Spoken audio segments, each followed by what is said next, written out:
Well, Steve, we're here at Barnes & Noble in Kennewick. You're here for a book signing. Tell us about your book and how it's been going.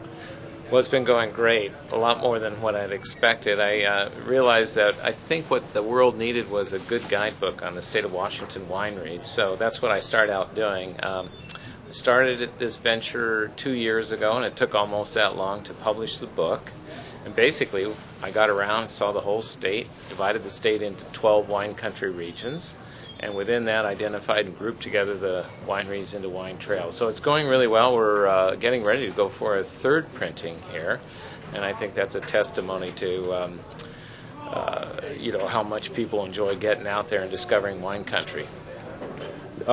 We reviewed your book early on, but I also saw that Sunset just did a mention of you, and that certainly has to have helped sales as well. Well, it does, and that was great. That was in the, I want to say, the June issue, or the April issue of Sunset, I'm sorry, that came out. There's also been some press in the Seattle Weekly and the Everett Herald, as well as the Seattle PI, and it's been very positive, and it's really helped me. And of course, these are people like yourself that I've read over the years and greatly admire, and to have myself included in the same sentence is beyond words that I can express.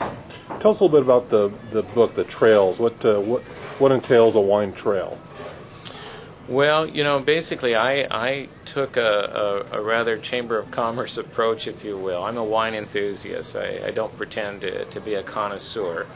So I treated every winery equally, whether they made cranberry wine or Cabernet Sauvignon. And I focused on those wineries that are open to the public, that have a regular tasting room hours. I didn't usually make an appointment. I just kind of showed up with camera and notebook in hand and took the experience as it came in.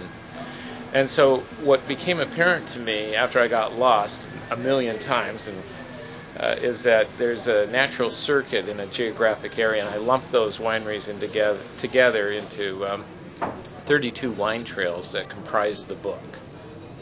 Okay, so you kind of give directions on how to get to each winery and maps and those kinds of things? Yeah. There's directions from the nearest highway to every winery. Every winery has a map and directions.